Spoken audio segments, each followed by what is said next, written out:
I can see you, Kirk. Chang.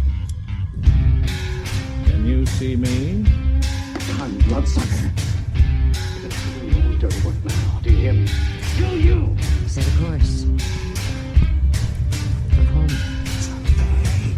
I'm Captain Jean-Luc Picard of the Federation Starship Enterprise.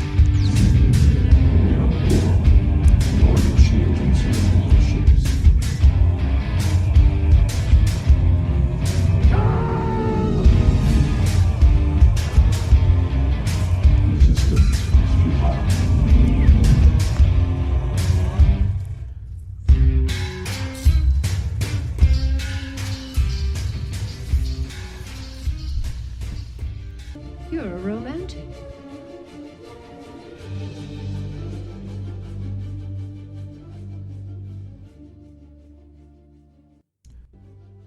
Oh dear. We are back at DS9. We're back at DS9. Now, let me ask you a question, Shaun. Has your opinion changed of the show? Do you like this episode?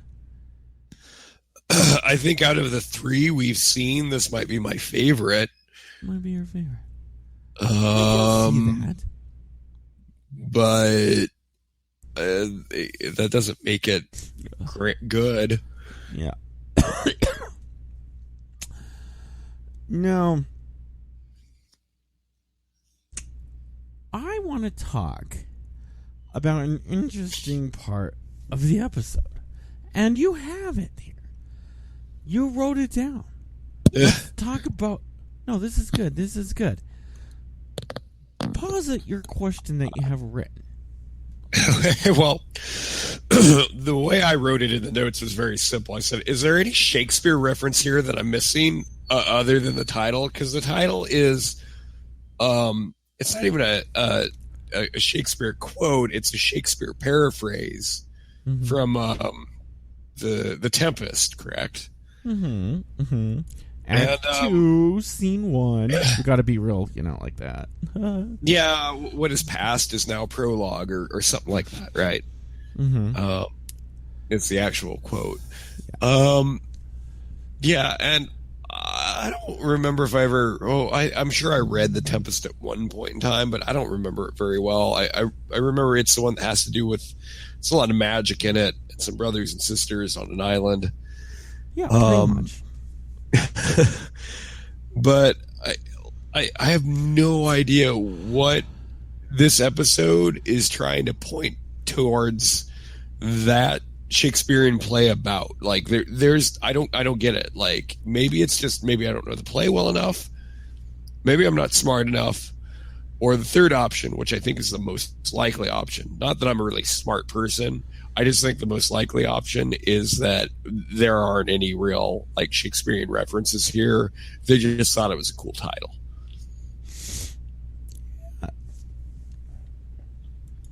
Totally.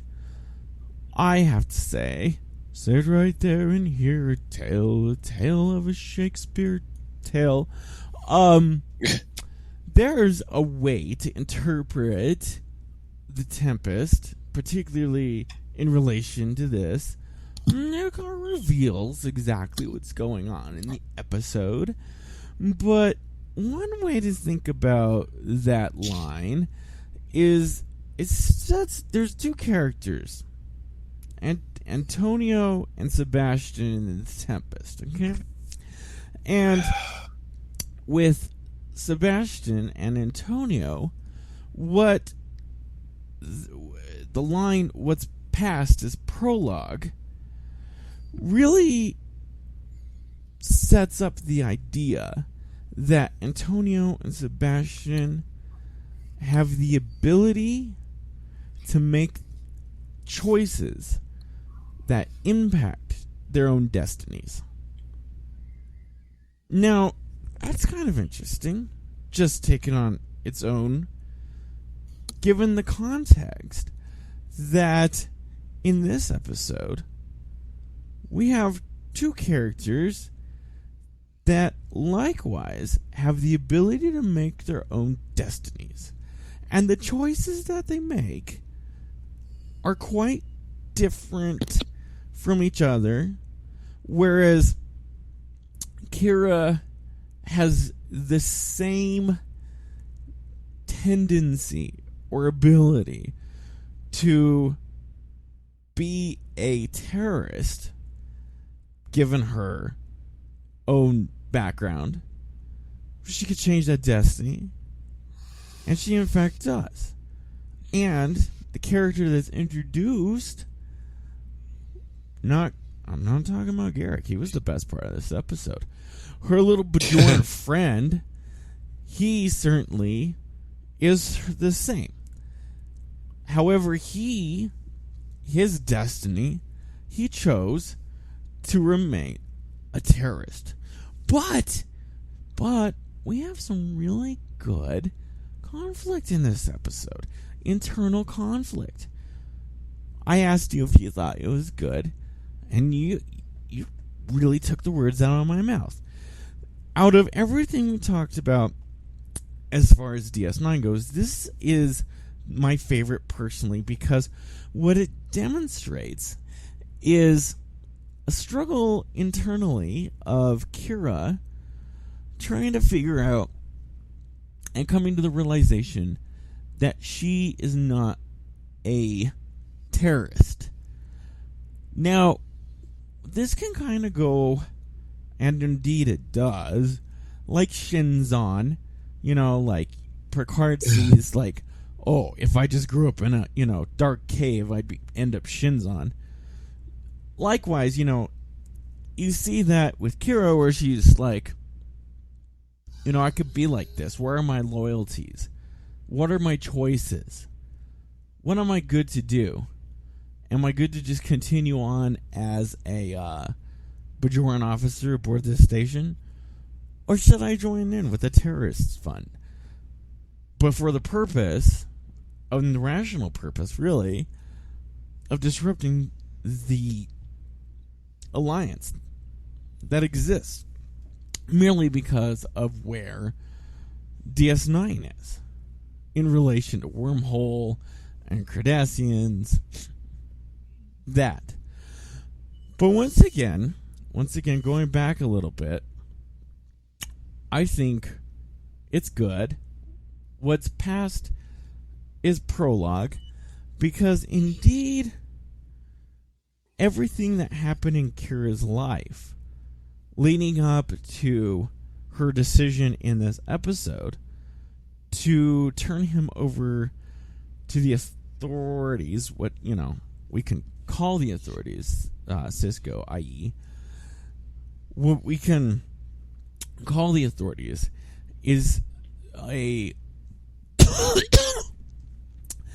is an informed decision internally, an internal struggle. Past his prologue, very good, but that's all I wanted to say. That's enough. That was like 10-minute rant. Yeah, that's all right. No, I like it, and I get it a little bit more now. Mm-hmm. And I like the way you put that, and that's a good way of putting this episode. I think you're focusing on the good and forgetting about the kind of nonsensical, the DS9 that happens here. But yeah, no, I like that. That was nice. Well, yes, and thank you, because what I'm trying to do, and I say thank you because I'm really trying to find the good in DS9, because although I have said this is the best of the episodes that we've seen of DS9, this is a DS9 episode. Yeah, it is very much a DS9 episode. So let's get. What do you think about that? Let me hear your opinion about the title.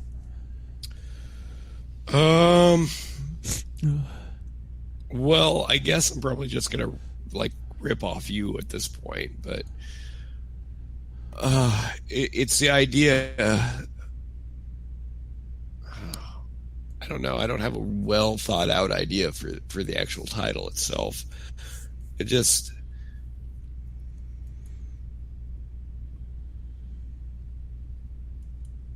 that idea that here, I'm going to start with the end and go backwards a little bit. So the very last thing is the Bajoran terrorist looks at Kira and says something kind of mean and almost disappointing to her, and almost calls her a sellout or traitor to their cause or what have you. Mm-hmm. And her and Cisco say nothing. They look at each other, but neither one of them say words to each other at all. And I just think that sets up the future of that relationship. It sets up that Kira Cisco relationship where maybe in Kira's past she's done a lot of this stuff and like was nearly a terrorist, but she probably was forced to be, and ultimately Cisco understands that she's more or less going to be a good person, and whatever is in her past is in her past, and those acts were probably at the time justified, but now she's showing some glimmers of hope in this new future that the Federation, what she obviously believes in, is setting up. And so I kind of like I said, I agree with you. I think what you said was way more eloquent than I did, but I kind of try to add on to it a little bit. Oh, it's good. And, in a sense, in a very real sense, it's Calvinism. Because she's predetermined, predestined, you could say, by the mere fact of being Bajoran, that she's destined in the circumstances that Bajorans exist, in the natural state of war with the Cardassians, natural state of war of being occupied by the Cardassians, that being a terrorist is natural, is the default. And so, when she tries to break that boundary and, successfully does by overcoming, not becoming this guy, she's breaking the boundary of what is predestined for her. So she's, breaking Calvinism. Mm-hmm. Yeah. Yeah. Man, I like your question. Your question's good. Your question's great. However, are you guys ready for this? This is funny. I got ready for this. This is a DS9 episode, right, Shaun? Yeah. And it would not be a DS9 episode without something being DS9ing. Now, this is the first time. I'm gonna point this out. I'm gonna play something because I think that's a very good point. I mean, what we just talked about. I think that really highlights the positive with this episode. But I'm gonna point out something that fails in DS9. Why? One of the reasons why it's bad. And what's strange, I think, is what I'm going to play is a clip from a later episode. So this has nothing, in fact, to do with this episode, what I'm going to talk about now, but a ripoff of everything that happens in here. And I'll give you an example. One of the examples is the villain in DS9, every other episode wants to collapse a wormhole. What the heck? It's true. It's absolutely true. But I'm going to play a little clip from a later episode of Star Trek Deep Space Nine. And I want... What this clip actually is it's the TV spot. Okay? So this is not past prologue, okay?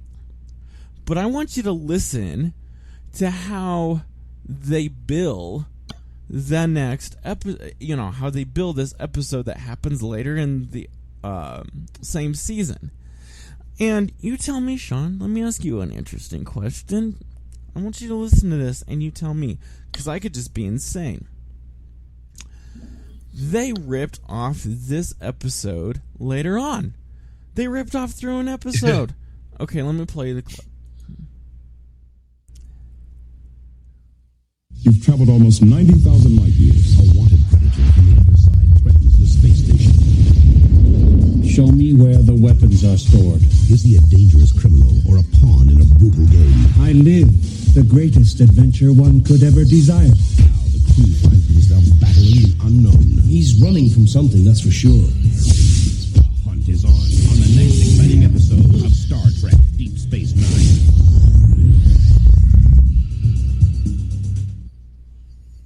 What do you think? Because I gotta tell you, pretty sure it's the same. Pretty sure it's the same. Sounds a lot the same. Mm-hmm. And also, God, if those are the old like commercials for the episodes, I don't know why we ever watched Star Trek, because it sounded horrible. Yeah. It did not sound like something I want to see. No. Okay, so I gotta tell you what that is from. Okay? It's from Captive Pursuit. Okay. Captive Pursuit, which happens in the exact same season. Now, you and I, we've watched we've watched the episode that we're talking about today. I'm not insane in this. I'm not crazy. I know a lot of things I say is pretty crazy. But let me just read you. And we'll talk about the episode. Let me just read you the plot, the highlights of the plot of this episode of what the clip is that I just played from. Talking about what's coming up next week. The episode is called Captive Pursuit. That's good. Now, let me read you just the highlights. Are you ready? Yes. Okay. Now, this is just on Wikipedia. This is the episode Captive Pursuit. This is on Wikipedia. In this episode, quote, quote. In this episode, Tosk arrives on the station and befriends Chief Miles O'Brien, but is soon pursued by the Hunter. Okay. End quote. Alright? So now, let's take that and apply it to this episode. Okay. Crazy Bajoran arrives. This is me talking. Crazy Bajoran arrives on the station as a friend of Kira Nerys and is soon pursued by the Cardassians. I'm not making that up. I just replaced everything that was said in Captive Pursuit on Wikipedia as the plot, changing only the names. That's all I did. That's all I did. I swear these episodes, and that has nothing to do with the episode we're talking about today. I like that episode. But my point is, they have to rip off this episode. And I don't know if they do it in any other episode. Because as soon as I watched this, I said to myself, I've seen that someplace else. But what do you think, Shaun? What do you think? Well, if they did rip off themselves, at least this one came first. So you would assume that this is the original idea. So this one is the one that happens first.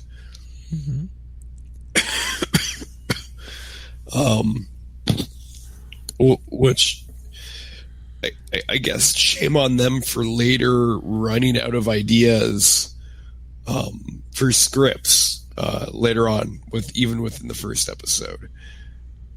That being said, I think that's why there's the addition, like later on in the show, there's the addition of the Defiance. So they have a little bit of a starship that they can go on adventures with. What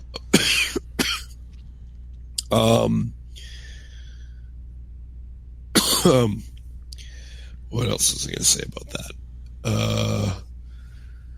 Along with that, they ramp up the war in later shows, so that they have a lot of those stories to deal with. I think that they had this concept of the space station, and then as Star Trek writers went, "Oh crap, we can't just have like new random adventures." So they probably did end up ripping off themselves a little bit, and then later on trying to compensate for it with other random like kind of tropes and craziness. Yeah, I see what you're saying. It is tropey in itself. But this is great because last week we talked about a very questionable episode. And by questionable, I mean, the worst episode in Star Trek. But how does it relate to this episode, Shaun? They're written by the same people. Same person. Is it really? Yeah. Written by the same person. Pretty interesting. Because this episode, forget this episode. Any episode is way better than the episode we talked about last week. But that's true. I had to point that out. Pretty interesting. Yeah, that is interesting. That is pretty much what I think of this show. This episode it serves as a template to be ripped off of. And who knows? Maybe there are other episodes, that they do that on. But that's all I wanted to say. That's all I wanted to say. I just calls it as I sees it. I don't lie. I tell the truth. Yeah. I'm like, Donald Trump. I just say what's on my mind. And, I apologize later. So, you like somebody that shows up. And I have to say, I am a fan of this Cardassian. I'm a huge fan of this Cardassian. But I know you like him too, huh, Shaun? So, yeah. I'm okay with Garak. Just okay? You don't super like him? Yeah, no, I think you think I like Garak more than I actually do. Oh God, I'm crazy. Well, why don't you like him? Well, I'm okay with him. I certainly don't have a problem with him. And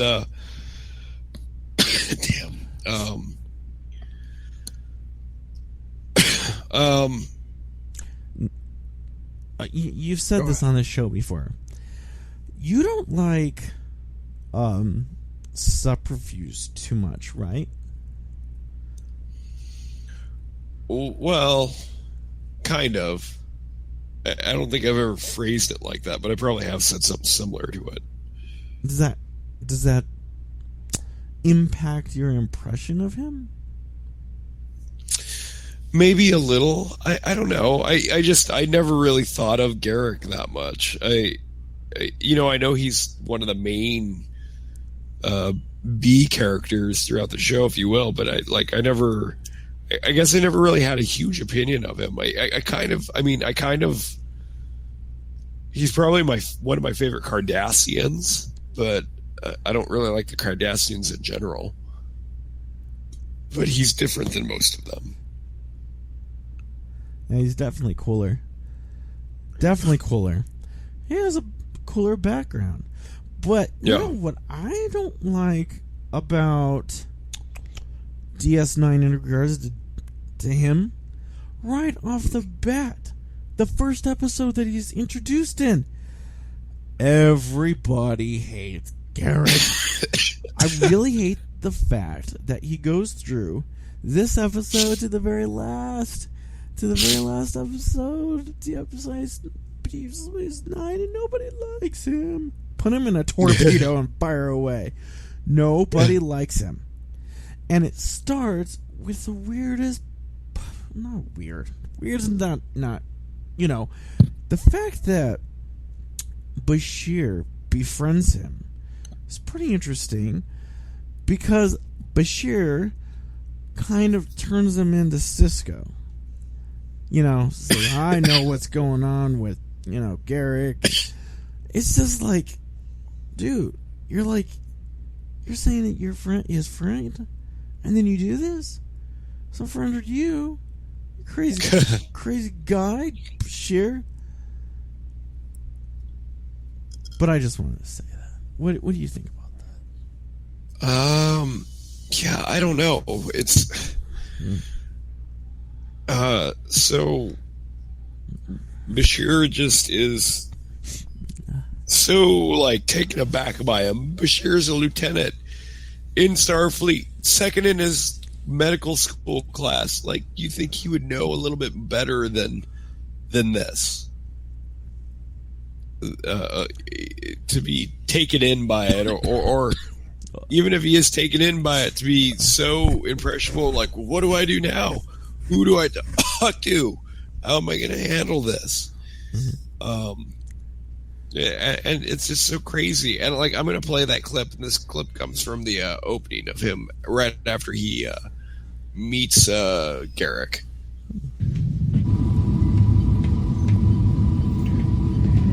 You won't believe who just sat down next to me in the replimat. Major, upper pylon 3 will be shut down for maintenance for 48 hours. The spy! Garak, the Cardassian. We don't know for a fact Garak's a spy, Doctor. He is. You should have heard him. He introduced himself, and he struck up conversation just like that. He was making contact with me of all people.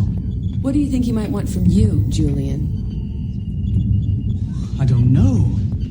Federation medical secrets? Rest assured they're safe with me, Commander. I'm sure they are, Dr. Bashir. In fact, Chief O'Brien, I think you should place a monitoring device on me. Well, just in case. He's up to something? I don't think that'll be necessary, Doctor. Just be very cautious. Commander, we have a small craft taking evasive action. Cardassian war vessel in pursuit. Well, why is Bashir so excited that he met him? And why do they think he's a spy? What evidence do they have for this? Right? So what does this scene do for us?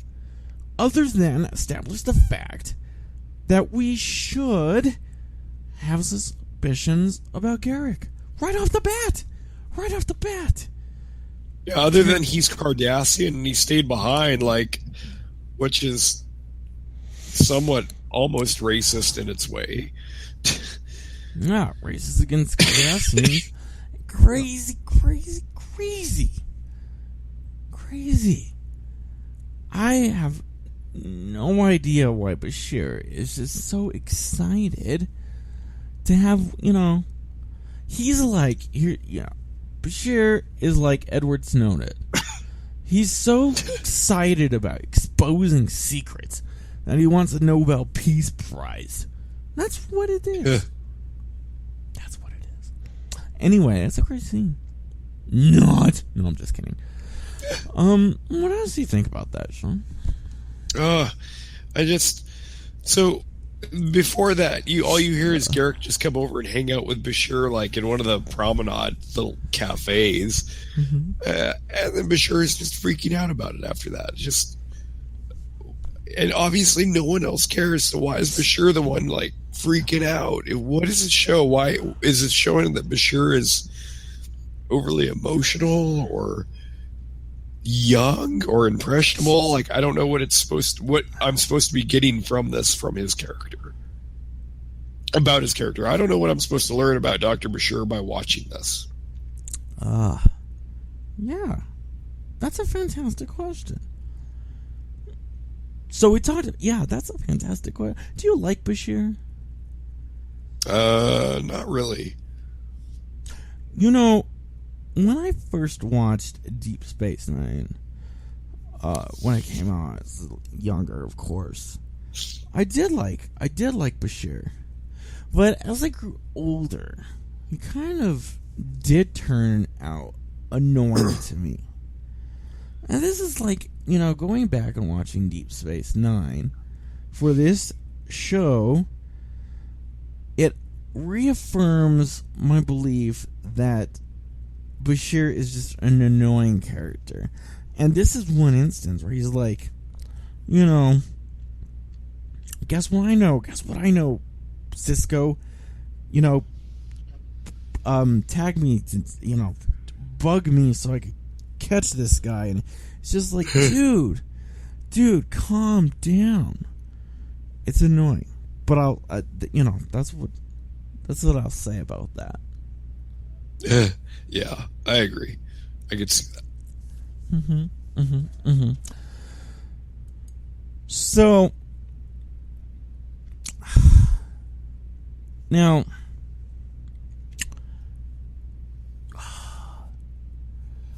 I want to ask you a weird philosophical question. This is a crazy question. Like I'm like, like subterfuge or something. This is kind of an interesting thing. I'm gonna get to your clips and go on. Don't worry. But one of the things I wanted to ask you, Shaun, and let me lay it out for everybody. Let me lay it out for you. Do you think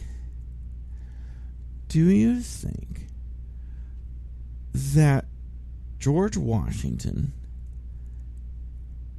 was a terrorist? Do you think he was a terrorist?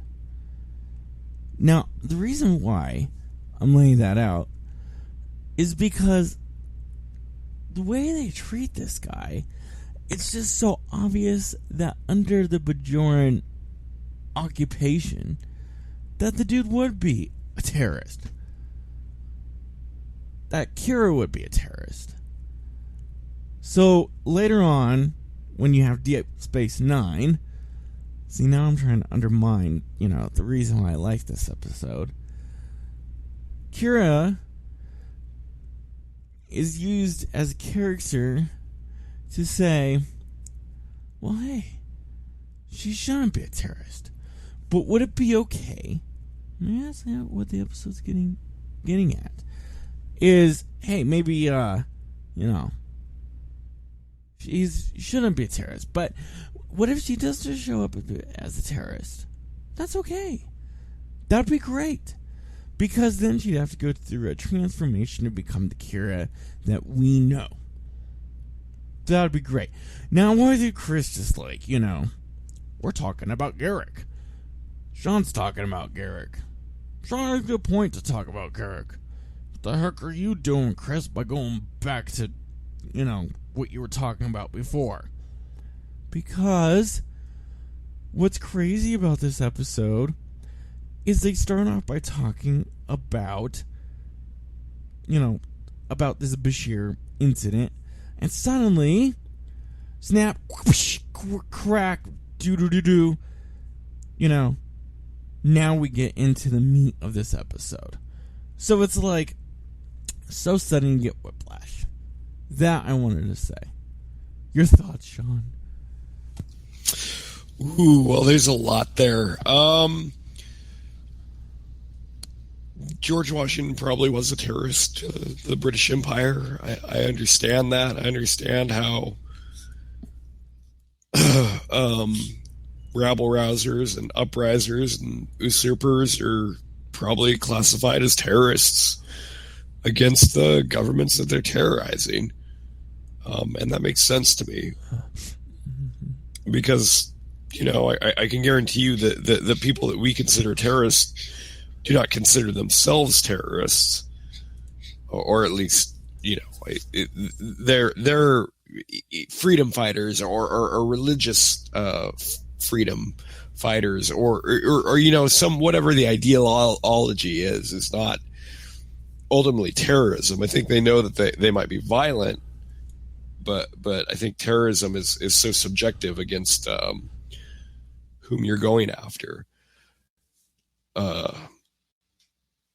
And I, honestly, I think this episode probably doesn't do it that well, but does point out little things like that Kira probably almost certainly was a terrorist at some point, considering, but now with the provisional government and Starfleet, she's not going to harm people. So much so that she's annoyed that the other Bajoran is willing to harm Bajoran lives. And that's a step that she's not going to cross. She's not going to harm other Bajorans. So it shows that, she just wanted the Cardassians out more so than anything else, and was trying to do that by maybe any means necessary.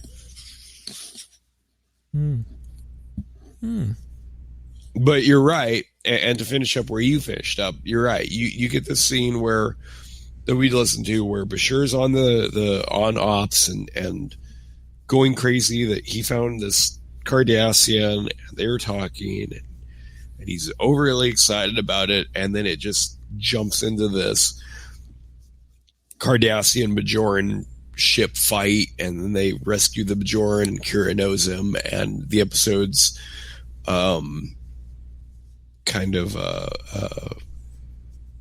timbre has completely changed. The attitude of the episode is just completely different in the first 5 minutes.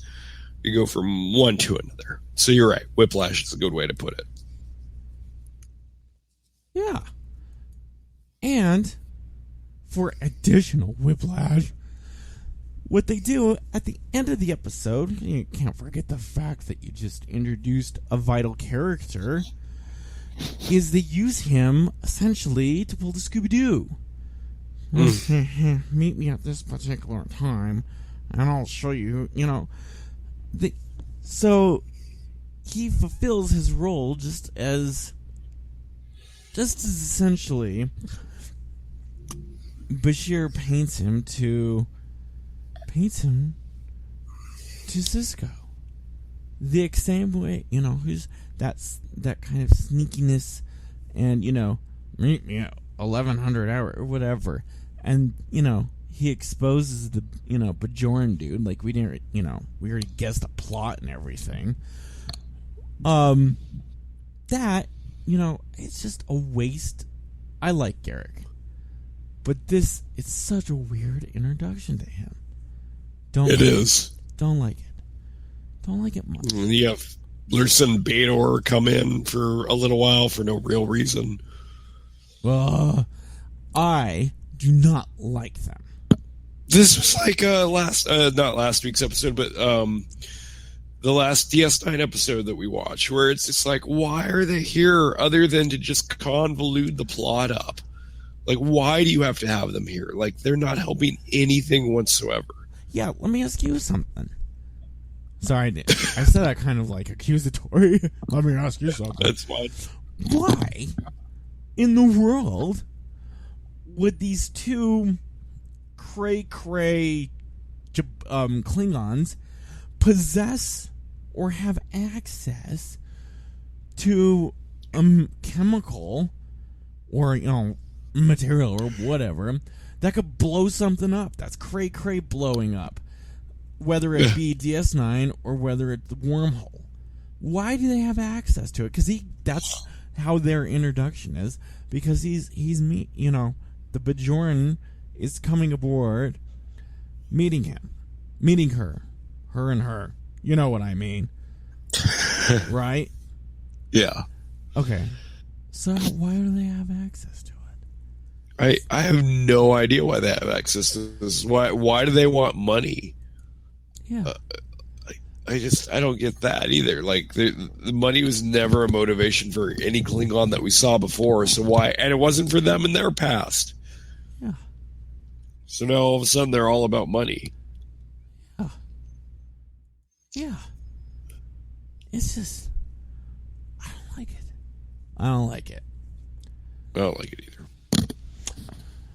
So now, you have. This is good. I'm glad we're going places.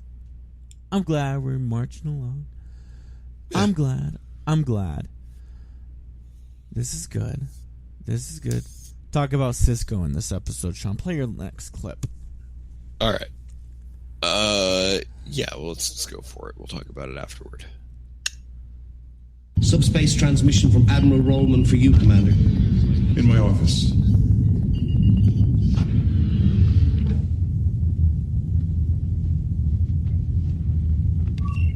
Ben, that Bajoran woman you have working for you interrupted a staff meeting to tell me how she disapproves of your handling of this asylum matter. I think you have a problem there, Commander. Yes, Admiral.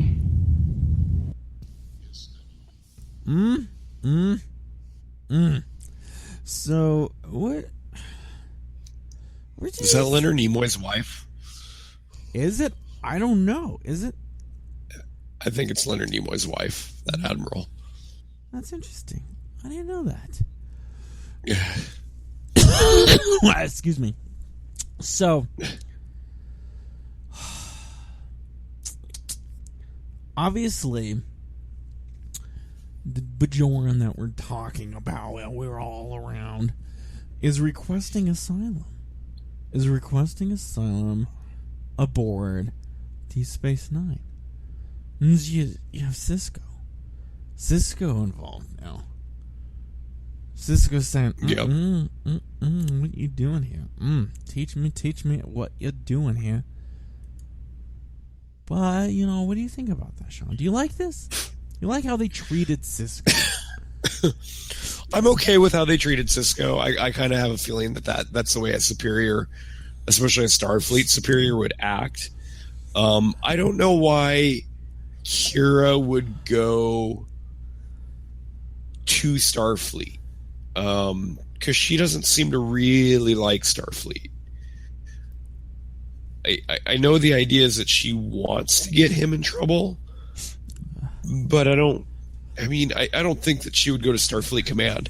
And then on top of that, the Admiral even says, like, she interrupted a staff meeting. It's like, well, who's answering these calls during a staff meeting? Like, why are you answering calls from Major Kira from Deep Space Nine at your Starfleet headquarters staff meeting? Yeah, exactly. That's on you, I feel like. That's not on Major Kira. It's on you, Admiral. Mm-hmm. I had never thought about that. It's like, Obama's sitting in the White House, and somebody goes up to him when he's in the war room, having an important meeting, and somebody goes up to him and says, it's Walmart on line 1 for you. What the heck?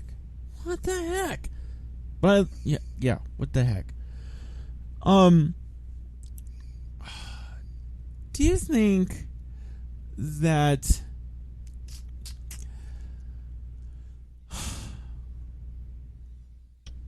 DS9 fails where something like TNG fails in its ability to make other characters that are not Cisco main characters in the particular storyline that you have for the week? Because I think Cisco is kind of strong in this episode. Kira is kind of just like, and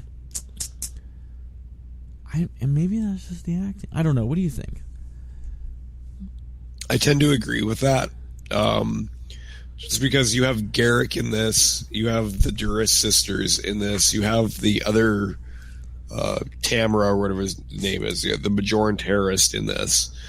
And you get all these side characters throughout DS9, but this episode, if you noticed, no Quark, no Jake. Mm-hmm.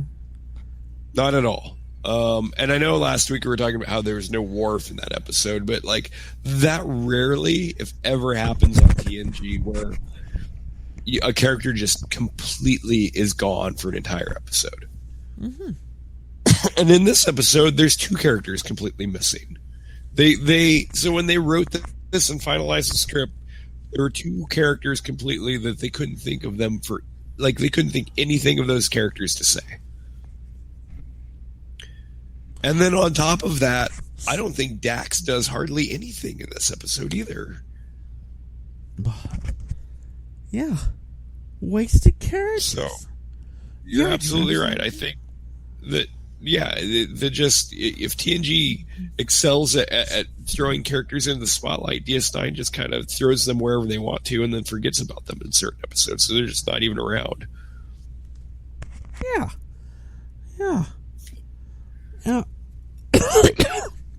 Rather important characters. But you're absolutely right. Because this is your ensemble cast. You would imagine that they should be in every episode. You're right. One of the things that I want to, say about that is, let's talk about Dax and Kira relationship real fast. Is I don't think there's a lot of woman-to-woman interaction before this series. Because Tasha Yura doesn't really talk to Troy / Troy, or you really talk to Dr. Crusher until maybe about season 7 of TNG. So, I mean, this I think is, an example of a trend that's going to plague DS9, that the two women should just get along. I don't know. I want to just say that. You're right. And what is it? It's the Bergdahl test. Have you heard of the Bergdahl test? Yeah, it's where two women in the. Oh, sorry. Look at that. It's you talked about. I know what it is, but talk about it for our audience. No. It's fine. You're absolutely right. You could have kept going. You're not stepping on my toes. It just two women in a show or a movie or whatever piece of film entertainment can have a conversation without bringing up any male character. Mm-hmm. And it's just, I feel like it's impossible in TNG and in this. I just feel like it's so rare that two characters, which they only have, or DS9 only has two female characters. Mm-hmm. If they happen to talk to each other, they're not going to talk about anything but one of the male characters. Yeah.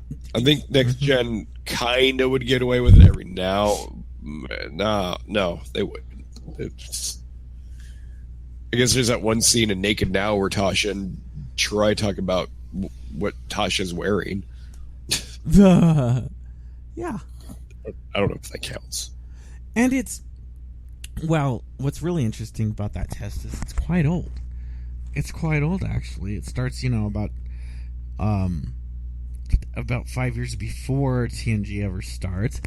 And I remember watching this one documentary where they say one of the first things that the test was applied to was the movie Aliens, because you have the two women in there who talk about the dang alien. But yeah, you don't have that luxury with DS9. You said that. You're great to bring that up. Very interesting. So, I have to ask you, do you think that... How can I word this without not going crazy? Do you like this episode, Shaun? Ultimately, probably. I think ultimately when I sat down to watch this episode, I enjoyed it, and I didn't hate. It wasn't like the past two Deep Space Nine episodes, and it wasn't like the last Next Generation episode, where most of the time while I was watching it, I was just like, It kept me entertained, through and through, and so I mean, it's on the positive side, but it's on the low part of that spectrum. Mm-hmm. Yeah, let's see that. why did I bring this? Why did I just suddenly just be like, we're talking about this episode? Why in the middle of talking about the episode is Chris bringing this up? What the heck? Chris is insane. Because I think right in the middle of this episode, you have a suddenly just tropey DS9. And tropey DS9 is, let's start trying to blow up the wormhole. Who doesn't in this whole series try to blow up the wormhole? And it starts with this episode. Blow up the wormhole. I cannot get behind that. I like the episode, but this is about where it starts to get a little, gets a little weird for me. Gets a little weird for me. Blow up the wormhole. But Odo brings up an interesting point. Because suddenly there's Odo, right? Yeah. Yeah, he turns into something. He gets to be a rat or something in this episode. We talked about rats a few weeks ago because you have them around your apartment. I don't have them around my apartment. I have them around my work. Canny, shut up. Talking about rats in the wrong places. Yeah. So there's a dilemma starting to brew in between Kira that I wish the episode would try to resolve by herself. But instead she goes to Odo. And Odo's like, I'll tell you what you gotta do. I know what's wrong. He points out the fact that, she has, divided sympathies. That she's grown a little bit. And that what she sees in the guy that's, requesting asylum is, as we've already talked about, something that she fears becoming. But what is, once again, as we've talked about with this episode, this is like all Odo does for this whole episode. Right? Why have a significant character just do this? Okay, I'm sorry. That was a long rant just to get to that point. No, you're right. And it's because there's these other people that used to be terrorists. They're in this one faction of the Bajoran uprising. Mm-hmm. So Odo goes and watches them. Mm-hmm. Even Garak thinks something's up with them. Nobody trusts these new guys. Even Kira kind of, although she doesn't admit it at first, doesn't really trust these other guys that are coming. Mm-hmm. But in the meantime, she gets the main guy. She gets him amnesty, because Sisko says he's not going to hand him over to the Cardassians. He's going to take him to Bajor to face trial. And Kira pulls her influences and gets him amnesty. And then here's what the conversation that comes about from that. I have the third minister's vote. The hearing is simply a formality now. You are going to receive amnesty, Tana. I never realized you were such an accomplished politician. Me?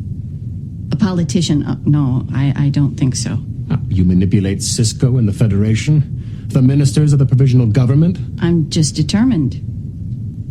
I think they all simply get tired of hearing my voice.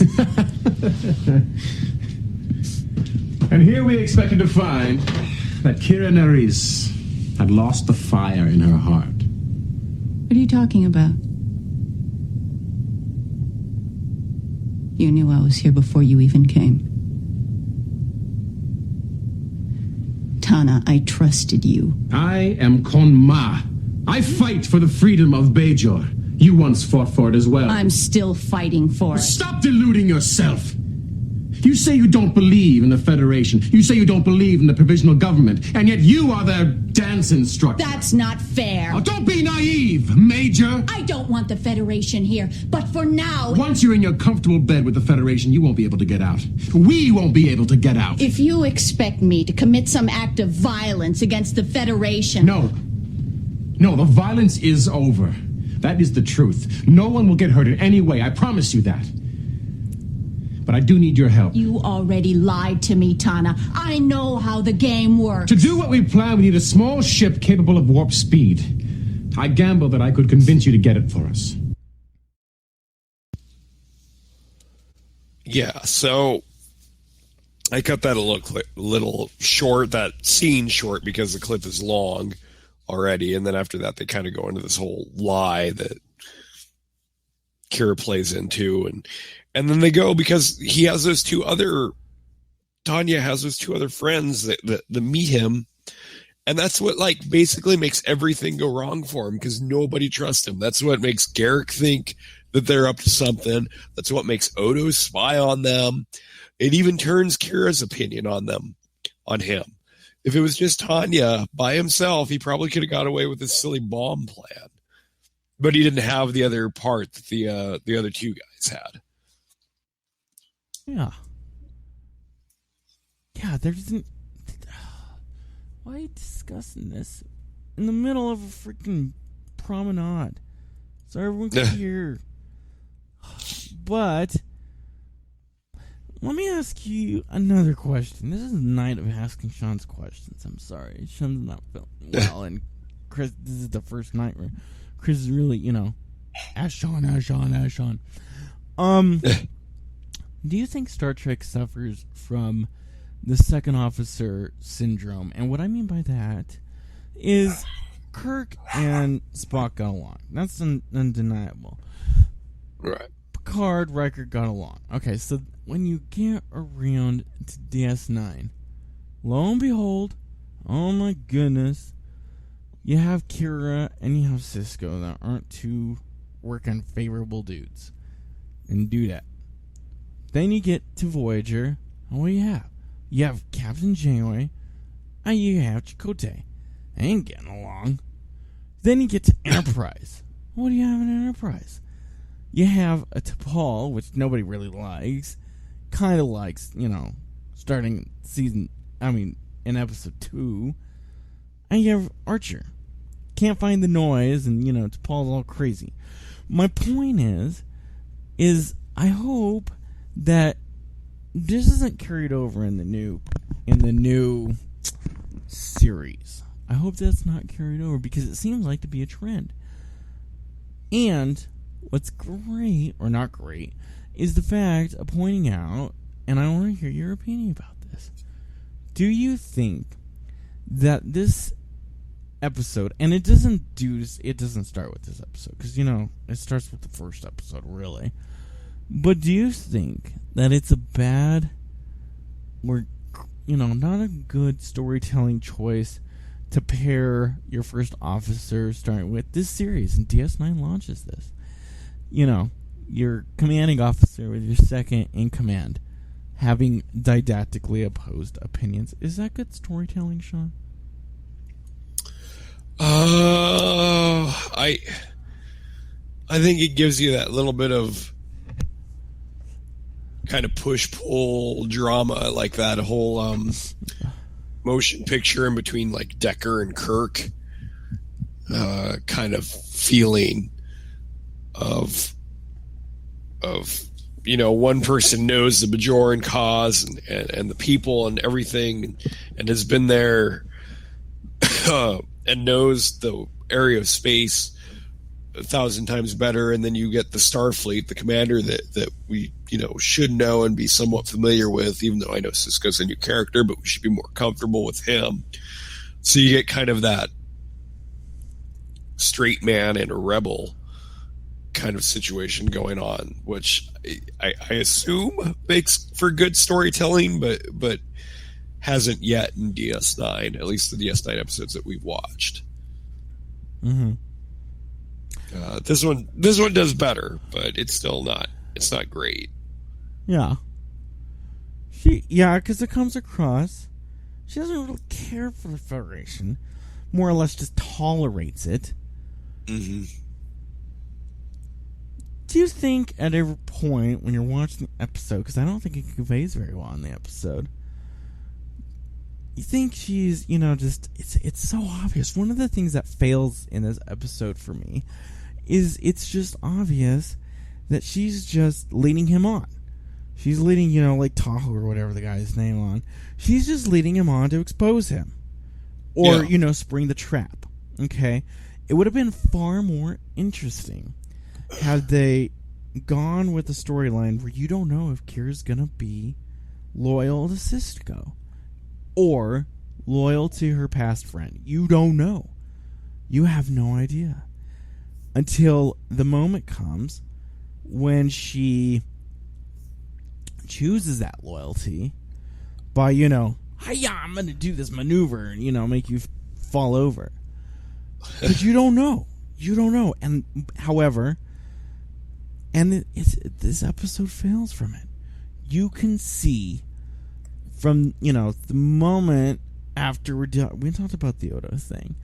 But, Kira, introduction,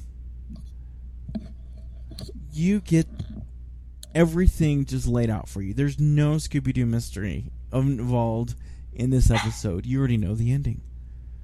And that cheapens the show. I agree.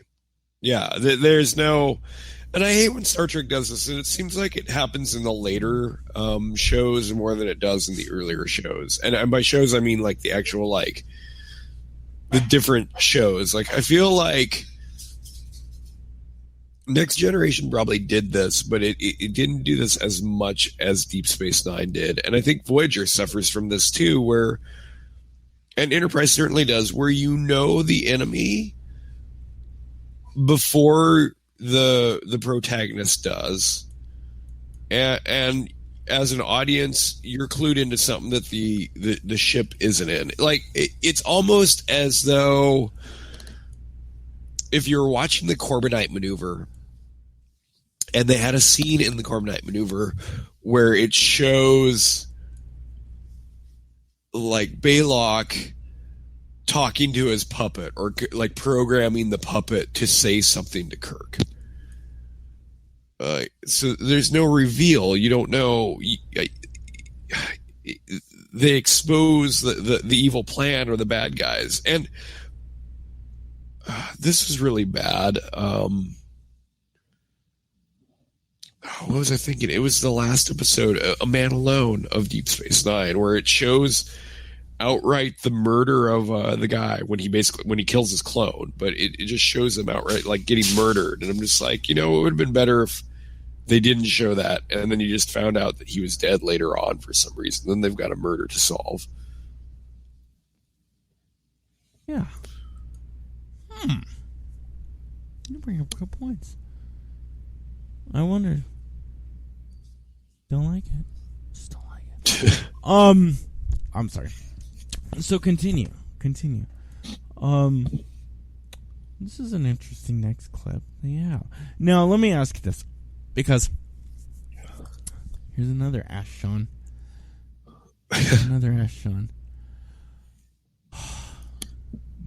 What's it called? Bilithium.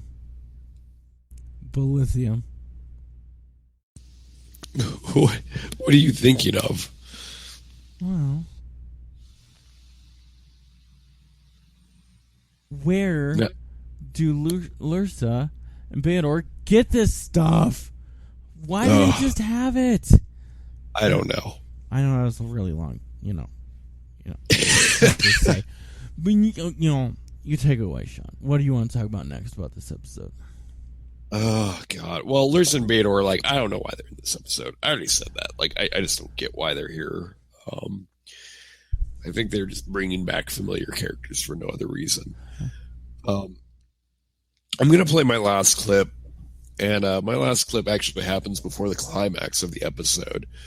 But it's Bashir and Garak talking about how Garak, who knows, like, something's going to go down in his shop because he's played it out that way. And he thinks Bashir will trust him. But he approaches it as kind of a secretive kind of way, and Bashir reacts in a really dumb way. Ah, plain simple Garak. How are you today? Being observant, Doctor. I'm sure of it. There's a time for levity, my young friend, and a time for genuine concern. The arrival on this station, for instance, of those two Konma terrorists. Terrorists? What are they doing here? I'm not exactly sure. But together, we might have some success at finding out. Garak, I'm a doctor. And once you do have the appropriate answer, I'm sure you'll know what to do with it. I really must be getting along now. Doctor, I think it's time for you to take advantage of my shop. If you'll be there at exactly 20:55 hours tonight, I promise to show you a suit that will make you into a new man. A suit? We're talking about terrorists and you want me to buy a new suit. Doctor, am I making myself clear? I want you to buy a new suit tonight at 20:55. Exactly. Yes, I see. Well, if you'll excuse me. So, I'm sorry if I'm stealing your thunder. Bashir has established that he graduated at the top of his class. What the heck? He doesn't know what the heck Garak is saying? Hello? And as you wrote, he's thick. What do you think about that? I agree. That's exactly what I was going to say. Just how many different ways do you have to tell him? Like, hey, I'm not just going to come out right and tell you. And then even after Garak's like, you know what I mean? And Bashir's like, yeah, okay, I guess the next scene is Bashir going to Cisco and like, I don't really know what he meant. And even Cisco hearing it was like, maybe you need to go buy a suit, dude. Go hang out. Maybe he's trying to tell you something. Oh. Bashir. Yeah. And the actor Alexander Siddig, he used to. Was he dating or was he married to Kira Nerys, the actress? He was married to Kira.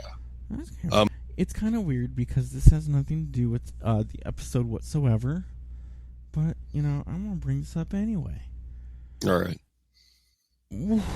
Why do they outlaw cloning of humans? Genetic engineering. Because you get caught. Right? Right. That's, pretty scary. So, how come Bashir isn't more like Khan? He's cloned. He's genetically engineered. That's kind of a sticking point with me. Weird sticking point. Yeah, I don't know. That's an interesting question.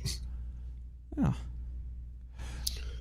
Another thing I like, in regards to this episode in particular, I hate the runabout. I hate the runabout. Cisco's in a runabout. Kara's in a runabout with the cray Bajoran. Everybody's in a runabout.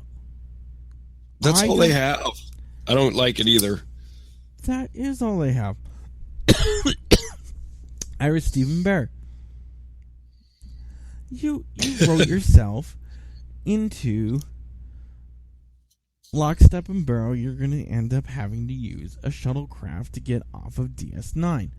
Who uses a shuttlecraft? Nobody. You can't be in a shuttlecraft and be effective. So this is interesting. They're not really shuttlecraft, are they? They're like upgraded shuttlecraft. They're runabouts. Yeah, they're like big, Mm-hmm. They're just big shuttlecraft. Mm-hmm. And let's name them after rivers that give you cancer and stuff. So, it's true. My point is, and where I'm going with this is, I just don't like the fact that this tumbled into the decision of building the Defiant for the mere purpose of, getting them off the station. That's what it feels like. I always felt like the Defiant was brought in as a story arc to have them be able to go and have like an old Star Trek adventure. So they had DS9, they could do all their DS9 stupid, here's our Wild West town, and then they could have their little starship adventure too. Yeah. That's the way I always felt, and I still feel like that. I feel like the only reason the Defiant is around is so they can have a ship where they can go out and explore the unknown. Mm-hmm. What do they explore in this runabout? Because later on, they shrink it. It gets shrunk down. It's tiny. That's just... that has nothing to do with this episode. So... It's a tiny tale about a tiny ship. Mm-hmm. Set right back in here a tale. Do you like... Oh my god, how am I going to put this? Do you think Kira got off kind of easy at the end of the episode? Well, I don't know. Yeah, nothing happened. Yes. Yeah, it was so bland. Because, she, hang out with the guy, and, he's bested. He's not going to blow up the wormhole. He's not going to, he's not going to blow up the space station. He's going to be sent to prison. So it's kind of like Sisko tells him, I'm paraphrasing, I don't remember the exact line. It's just like, you're going to learn your lesson one day. You're going to remember this. And that's the episode. Yeah. That is pretty much the episode. She gets away with just a bad look. A mean look. Yeah. That's it. What would you do to Kira if, she did this? There's got to be something, not just like, see, I told you look. I don't know. They just ran out of time. They told their whole story. Maybe if the Duras sisters wasn't in there, they would have had a little bit of time to wrap up. Because there's never a mention of like Sisko was like, hey, Admiral just called me. Admiral Leonard Nimoy's wife just called me, and you went around me, and that's complete BS, and I can't have that. Yeah. Like, you can't have that. You can't have that on a starship. What are you doing? You're being a bad commander. Mm-hmm. And yeah, that seems like a natural thing to do. Given the context, not just of what she did in this episode, but once again, the power dynamic that this show created between the second in command and the first officer. Yeah. Not good. And undermining him. His whole goal is for a Federation to foster peace. Peace. Is this more of a Sisko episode without enough Sisko? Is this more of a Sisko episode than a Kira episode? Because the whole purpose of this terrorist is to disrupt something that Sisko is trying to protect, right? That's the whole purpose of this terrorist deciding to either, to purchase this redonkulous made-up chemical or, stuff, antimatter stuff, to blow it up, to disrupt that status quo. Yeah. And that says more about Sisko's character than just, oh, Kira was a terrorist. It's true. I see what you're saying with it. I think there certainly is a lot of Sisko in this. I still would consider it a Kira episode, but Sisko does have a giant part in it. Yes. Yes. Well, Man, we got deep into this episode.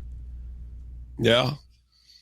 So without being too mean about it. Usually we're mean to DS9, but not this week. No, not A little mean, but little mean.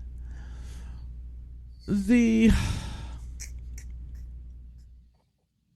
an interesting episode. It's just an interesting episode. That they, strong in the beginning of how can I put this? It's a good episode for a first season. I'll just say that for a first season episode in any series, it's a good episode. Yeah, fair enough. I agree. It's a lot better than I got the quote wrong earlier, but it's a lot better than the story of a little ship that took a little trip. I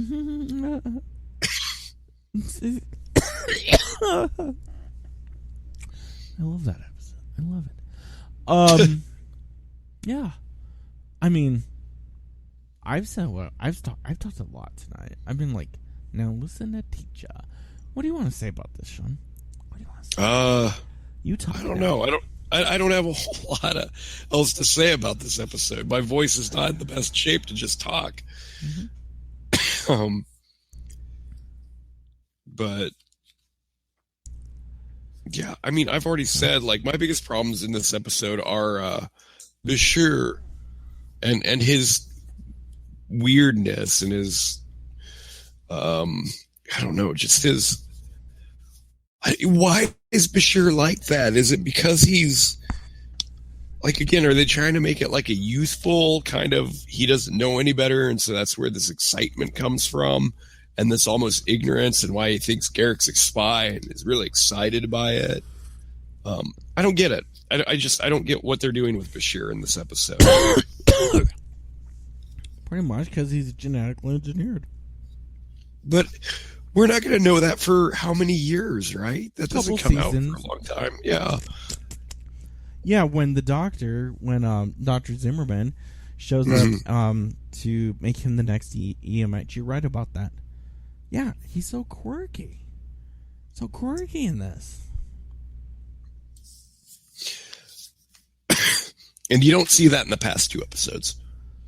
Yeah. Completely different Bashir, yeah? Yeah. Quark, where'd you go? Where are you? Dax, where are you? We saw his bar. That's true. I'm sorry, you go ahead. You keep talking. I'm running over your time. No, you know what's kind of nice is we didn't see any Ferengi in this episode. Maybe that's why we're okay with it. There weren't any Ferengi. Pretty much. I kind of like the topics that it tries to tackle. I don't know if it does it successfully. I don't place this as necessarily being a whole, like, meh episode, but I will say this. In the course of the beginning of the episode regarding Kira, she ends up being no different in my eyes at the very end of the episode as she is in the very beginning. That is to say, I think that the way I could imagine Kira handling the situation at the beginning of the episode, when confronted with, her past, she's going to act the same way at the very end of the episode. Very little growth, in my opinion. Very little growth through the episode. Yeah, I agree. I think this does little to progress anything or anybody. It's there. It's not terrible. It's entertaining on the surface. Pretty much. It doesn't hurt it that we came off of one of the worst episodes of Star Trek ever, if not the worst, and then a not so good episode of the original series before that. Yeah. Like, we've had a string of poor episodes, and I think by default that's making DS9 actually look good. DS9's playing into that. Yeah. So I think we're a little nicer about it this time around. Mm-hmm. They're falling right in line. And, this is great. It's really, really great that Star Trek has the ability just to blow. I'm just kidding. I'm going to take that out. That's everything I want to say about this episode. I don't have anything really else to add to it. What would you rate it? Give it a spy shoe phone. Oh. Spy. Oh god, that TV show. Exactly. With the spy guy, and then Steve Carell played him. Get smart. Get smart. I'm losing my mind. I'm gonna just give this episode one Garak. No, he's okay. All right. I think I'm good. I've talked quite a lot. All right. Oh, I did want to ask you one thing. Okay, so this is unrelated to anything other than it is in the episode. So there's a scene, I think it's like an opening cutscene where they're panning over towards Garak and I think Bashir in Quarks. It's actually in Quarks. I think it's the only scene in Quarks. Did you see the epic fist bumping that was happening? Oh my god, was that happening in the background? Oh, no, it's happening in the foreground. And there's two characters, and I think it's supposed to be a game that they're playing, but it just looks like the most dude bro epic fist bump ever, because it's just two alien characters who are, it's not humans, they're like actors in suits. Just, they each have their fist, like they're fist to fist, and their fists are vertical, not horizontal, and they're just pushing their fist against each other. So it's just like if you did a fist bump and connected and then just never disconnected. That's basically what they're doing. I completely missed that. It happens around minute 21. But yeah, no, it's there for like half of a second, but it looks so weird when you see it. And it stuck out to you. Yeah, because it was like, what are they doing? Like, I caught it real quick, and then I rewound, and then replayed it. I was like, they're not doing anything. They're just touching fists. All right, pushing fists. I gotta look that Michelle and Barack stuff up. That's just crazy to me. I missed that. I did not know that.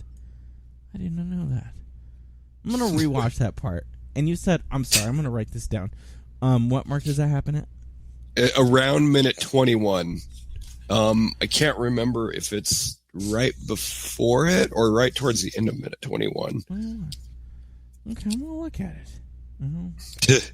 I'll tell you what I think of it. That is crazy. Everybody should go out there and look that up. Yeah. Sweet. All right. Anything else, Shaun? No, that's it. All right. Let's get to our trick.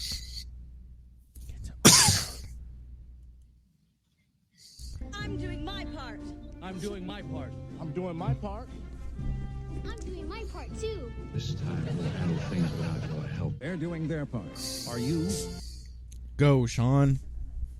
All right. Well, we were talking about Star Trek funerals earlier, so let's talk about Star Trek weddings. The reason I bring this up is just because I saw something on Twitter about Star Trek weddings happening the other day, and I was like, why would you do that? And I was just like, well, I'm going to talk to Chris about it this week. That's funny you bring that up.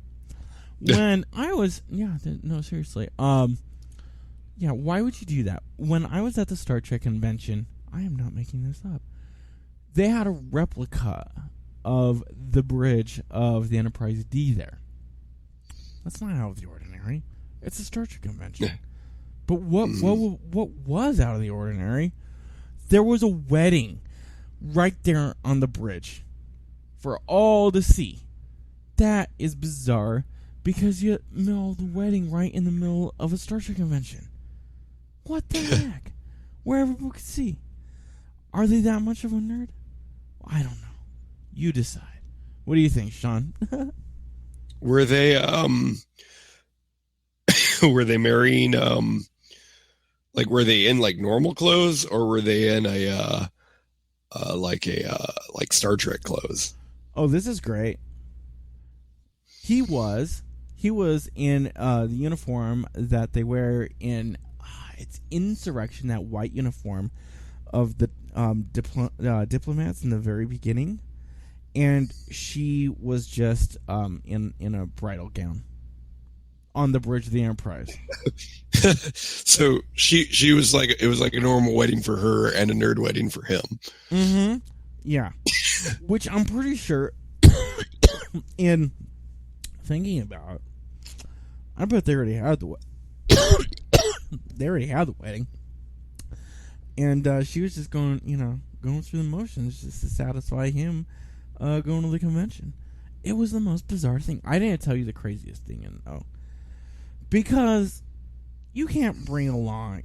Okay, let's just say her bridesmaid is, in her car, and his best man is in the car too. So we'll just say 4 parts. Obviously the 2 parts, the most important part of the wedding, and you have the other people that are pretty important. So where do you get the rest of the wedding party? Are you ready for this? What happened? This is hilarious. True story. So, on the either side of the groom and the bride, you had random people that were just at the convention dressed up. I am not making that up. What's hilarious is, because this is the Enterprise D bridge, right? Mm-hmm. Right directly, and they're taking pictures of the wedding here that's happening. Guess who's, oh my gosh, this day I think is hilarious. There is the 5th Doctor. Somebody dressed up as the 5th Doctor from Doctor Who on the bridge of the Enterprise. And I'm just like, what the heck? But anyway, I just want to say that. Oh, how ridiculous. It was ridiculous. I don't know. It was a post that Star Trek Online had posted to Twitter, and it was for Valentine's Day. And the ladies didn't have a completely nerded out wedding. They had like some traditional aspects, but there was very much a Star Trek theme all around it. That's something. Yeah, I don't read. Isn't as bad as getting married at a convention with a bunch of crazy people around you on a makeshift set or a remake set. That's going kind of extreme. Yeah, I think that's the extreme of love and Trek. Kind of a lot of extreme. Mm-hmm. Hold on.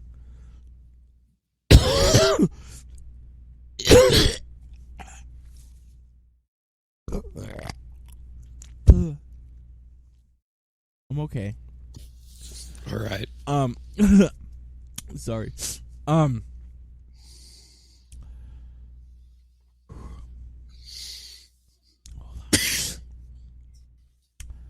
So, also on Twitter, that's great. If I launch you outside of a torpedo, though, when you die, do you equate that the same as a wedding? Do you think you're, kind of on the same level? It depends on where I land. Let's say you land in Galveston, Texas. Oh, no. That's no good. I don't like that. Nope. Not good. Well, there was a birthday on Twitterverse too, huh? Today or yesterday? I'm not sure when, but LeVar Burton's birthday was around this time, right? I think that was yesterday. Oh, happy birthday, LeVar. Yep. All right. Pretty interesting. Well, I am a complete idiot.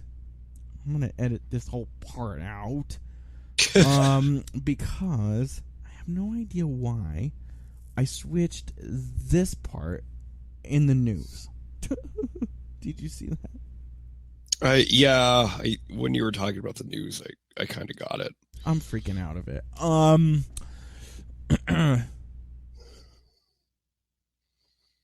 you have anything else to say, Shaun? That's like no, that's it.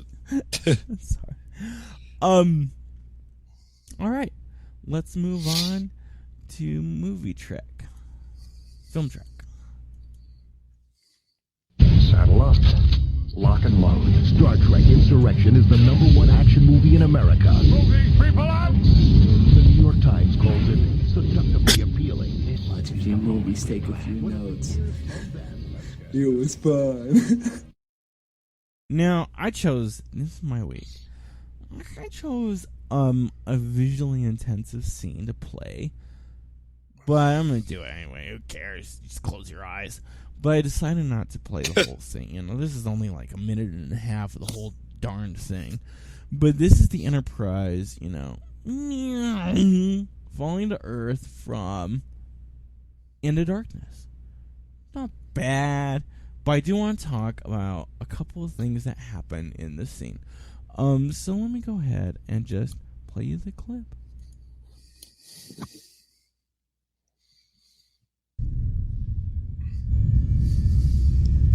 Sir, the central power grid is failing. Switch to auxiliary power. Auxiliary power failing, sir.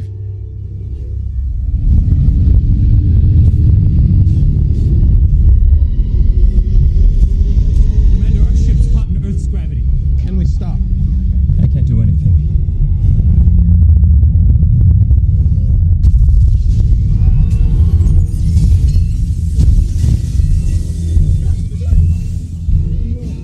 Clear the area! Engage emergency lockdown. I hope you don't get seasick. Do you? Yeah. Lieutenant, sound evacuation, all decks. Aye, sir. As acting captain, I order you to abandon this ship. I will remain behind and divert all power to life support and evacuation shuttle bays. I order you to abandon the ship. All due respect, Commander, but we're not going anywhere. One day I've been off this ship. One bloody day. Gravity systems are failing. Hold on. Hold on.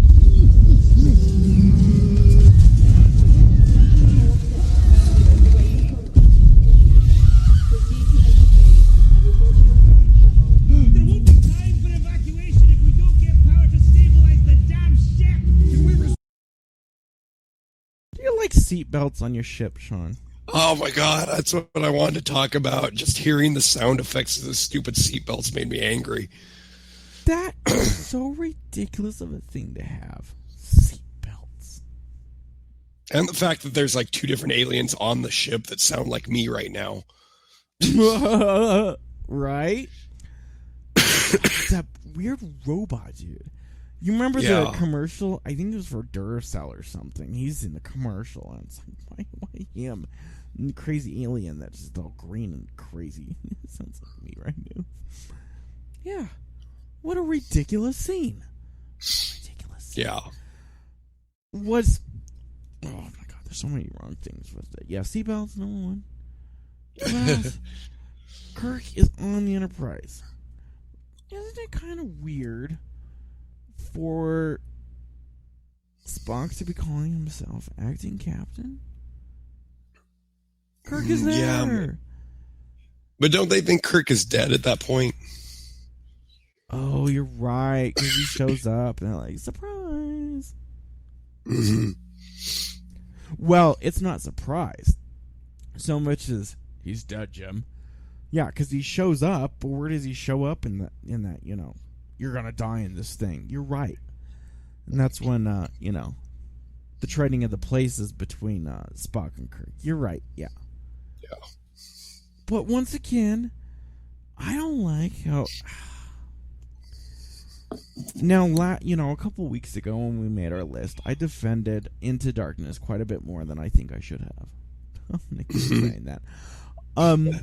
This is a failing, too, is the fact that in Into Darkness, just like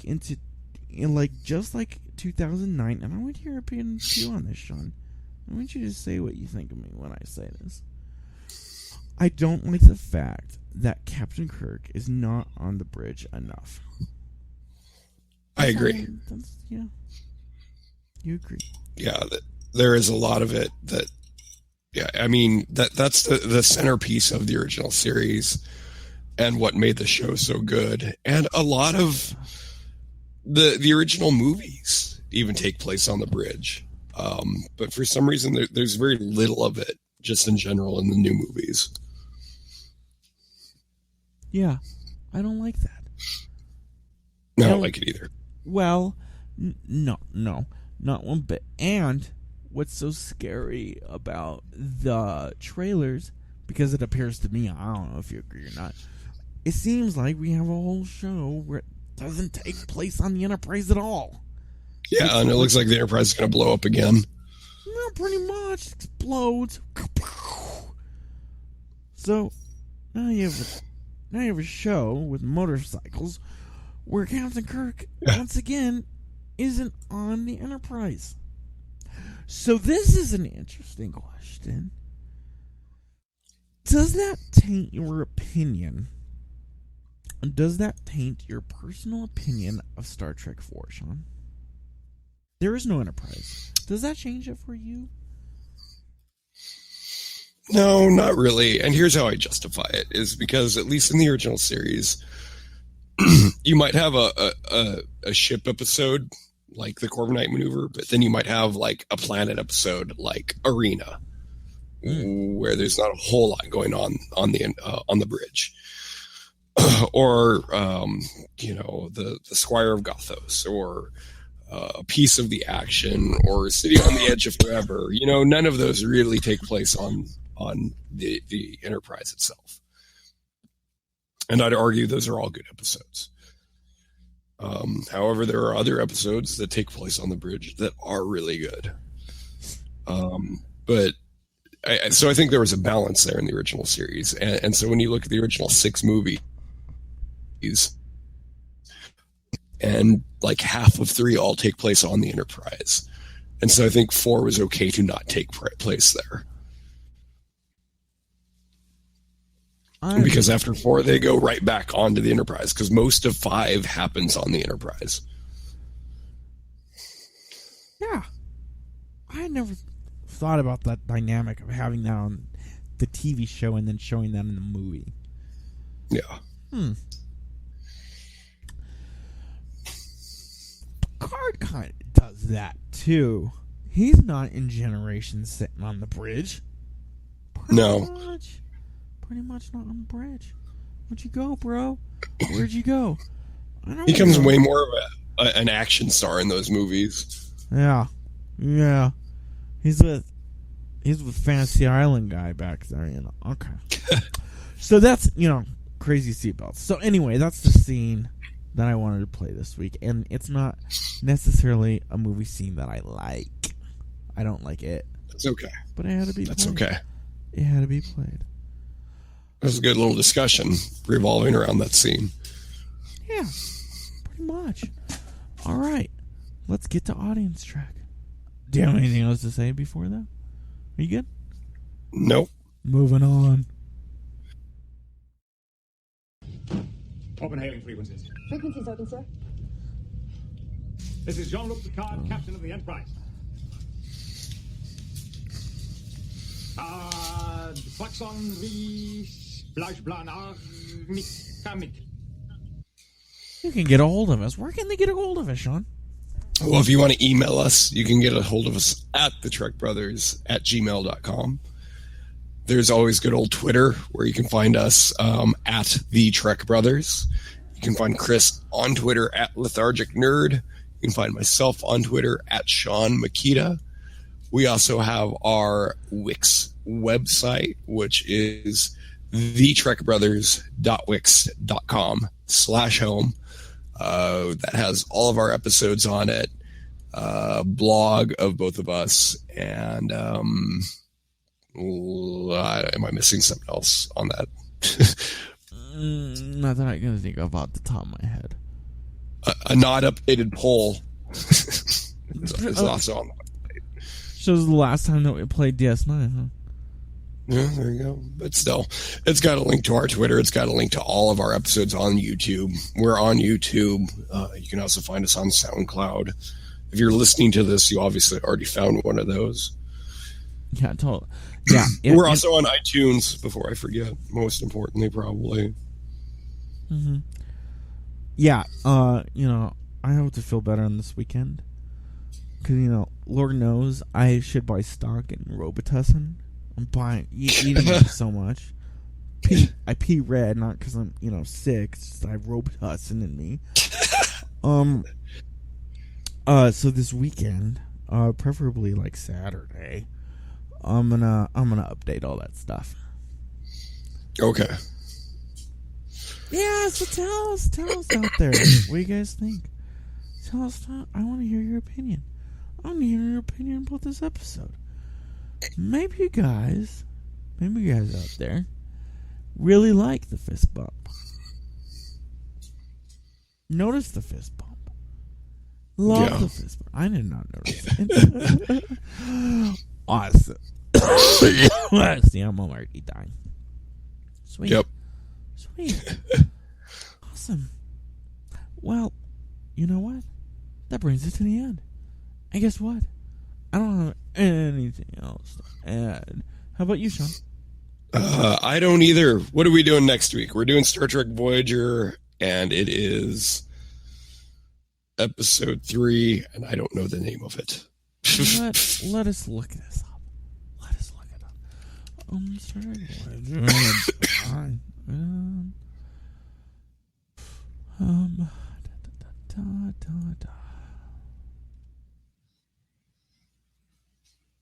Okay. We got what looks like Time and Again. All right. Okay. Oh, yes.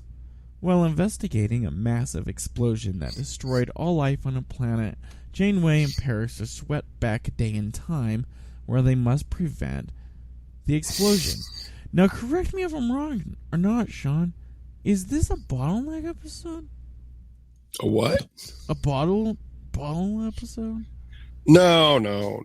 They're on a planet. Remember, they go on the planet and they're talking to people for a while, and then there's discussion of the Prime Directive, and then they're back on Voyager. It's definitely not a bottle episode. So more than one set? Yes. Definitely more than one set. Imagine that. Parallax. That's close to a bottle episode. Yeah, you're right. They're just on Shellcraft. Yep. Yeah, you're right. I'm a dick. And no guest stars. No guest stars in Parallax. Just main dudes. Yeah. It's Time and Again. You got that down? Write it down? I got that down. Oh, I got a good song that we should play at the end for that episode. Time after time. Cindy Lauper. Well, I don't think I have anything left to say. This has been a great episode. Did you like this episode? It's been a fun, robust, phlegmy voice episode. Yeah. Shaun and I sound like we've done this episode from the grave. Pretty much, right? Apparently. Yeah. In hell. Just put me in a torpedo and shoot me off somewhere. I'll shoot you off. I'm done. I'm shooting you off, man. We'll see you later. Goodbye. Do you have you got anything else, Shaun? No. I love you, Shaun. All right. Yeah. I am going to take us out on the weirdest song to be taking us out on. So let's hit it.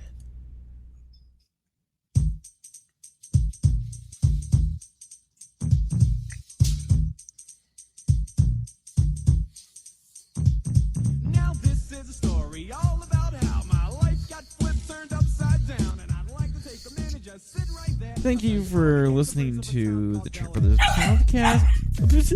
Puppy Wuppy. Yeah, Puppy Wuppy. thanks for listening to the Trek Brothers podcast. And I just gotta say, maybe you really like this episode. I don't really care. You could like any Trek you want to like. So long as it's Star Trek, I'm Chris saying goodbye. This is Shaun, on behalf of me and my freaking out dog. Bye. That's the way it is.